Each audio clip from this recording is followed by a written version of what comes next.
Hi అండి అందరికీ. మీలో ఎంతమందికి పులిహోర అంటే ఇష్టమో కమెంట్ సెక్షన్లో కమెంట్ చేయండి. నాకైతే పులిహోర అంటే చాలా ఇష్టము. అది ఎలా చేయాలో చూపిస్తాను చూడండి.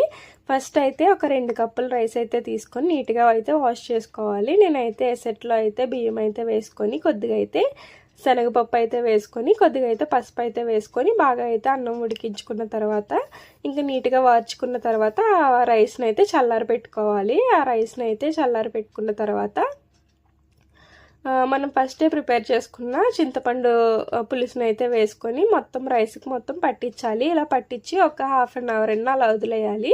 అప్పుడు టేస్ట్ చాలా బాగుంటుంది. ఈ లోపు అయితే మనం పులిహోరకి అయితే పోపు అయితే రెడీ చేసుకోవాలి. పులిహోర పోపు మొత్తం అయితే రెడీ చేసుకొని ఇలా పక్కకైతే పెట్టుకోవాలి. ఇలా పక్కకు పెట్టుకున్న తర్వాత మనం ఫస్ట్ చేసుకున్న రైస్లో అయితే పులిహోర పోపును అయితే వేసేసుకొని సరిపడా సాల్ట్ని కూడా వేసుకొని బాగా అయితే కలుపుకోవడమే. నిజంగా మీలో ఎంతమందికి ఇష్టమో కామెంట్ అయితే చేసి